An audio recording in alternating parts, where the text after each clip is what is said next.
ಹೇಳ್ರಪ್ಪ. Pen drive ಅವೆಲ್ಲ ಕುಮಾರಸ್ವಾಮಿಗೆ ಗೊತ್ತು. ಪಾಪ ಕುಮಾರಣ್ಣಗೆ ನಂಗೆ ರಾಜೀನಾಮೆಗೆ ಬೇಕಂತೆ. ಅದೇನೋ ಒಕ್ಕಲರ ನಾಯಕದ ಪೈಪೋಟಿ ಅಂತೆ. ಕಿಂಗ್ ಆಫ್ ಬ್ಲಾಕ್ ಮೇಲ್ ಆಫೀಸರ್ಗಳಿಗೆ ಅದು ಅಸೆಂಬ್ಲಿ ಇದೆಲ್ಲ ತಗೊಂಡು ಬರ್ಲಿ ಮಾತಾಡೋಣ. ಆ ಸಂಸ್ಕೃತಿಲಿ ಬಂದಿರೋನಲ್ಲ. ಆ ಡಿ.ಕೆ. ಶಿವಕುಮಾರ್ ಸಂಸ್ಕೃತಿ ಜಗಜ್ಜಾಹಿರ. ದೇವರಾಜೇಗೌಡನ ಜೊತೆ ಯಾಕೆ ಮಾತಾಡೋದಪ್ಪ ನೀನು? ಡಿ.ಕೆ. ಶಿವಕುಮಾರ್ ನಿನಗೇನಿತ್ತು ದೇವರಾಜೇಗೌಡನ ಹತ್ರ ಕೆಲಸ?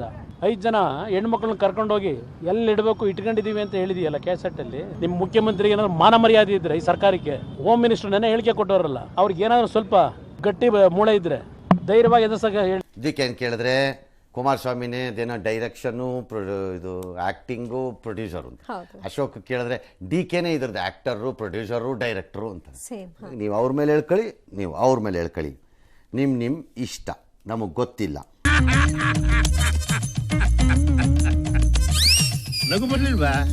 ಏನು ಲಾಯರು, ಏನು ಜಡ್ಜ ಹೋಗಿ ಕೋರ್ಟಲ್ಲಿ ವಾದ ಮಾಡಲಿ. ಕಥಾನಾಯಕನೂ ಇವನೇ, ಡೈರೆಕ್ಟ್ರು ಇವರೇ, ಪ್ರೊಡ್ಯೂಸರ್ ಇವರೇ, ಎಲ್ಲ ಇವರೇ. ಎಲ್ಲ ಏನೇನು ಮಾಡ್ತಾ ಇದಾರೆ ಎಲ್ಲ ನಮ್ಗೆ ಗೊತ್ತಿದೆ. ನನ್ನ ಮೇಲೆ ಮಾಡಲಿಲ್ಲ ಅಂದ್ರೆ ಮಾರ್ಕೆಟ್ ಕೊಡಲ್ಲ.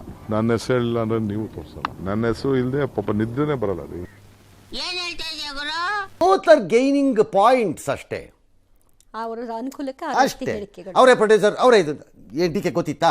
ಅವರೇ ಪ್ರೊಡ್ಯೂಸರು, ಅವರೇ ಡೈರೆಕ್ಟ್ರು ಅಂತ. ಅಶೋಕ್ ಗೊತ್ತಿದೆಯಾ? ಡಿ.ಕೆ.ನೇ ಪ್ರೊಡ್ಯೂಸರು, ಡಿ.ಕೆ.ನೇ ಡೈರೆಕ್ಟ್ರು, ಡಿ.ಕೆ.ನೇ ಇದು ಅಂತ. ಇವ್ರಿಗೆ ತೋಚ್ದಂಗೆ ಇವರು ರಾಜ್ಯದ ಜನತೆಯ ಮುಂದೆ ತಮ್ಮ ತಮ್ಮ ವಾದ ಮಂಡನೆಯ ವೈಖರಿ ಇದು. ಅದಕ್ಕೆ ನೀವು ಜಡ್ಜ್.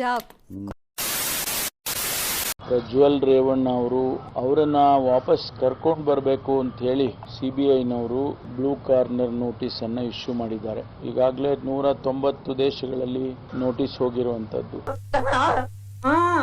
ಅಯ್ಯ, ಲೀಡರ್ಶಿಪ್ ಏನು ಅನ್ನೋದನ್ನ ನಾನು ತೋರಿಸ್ತೀನಿ.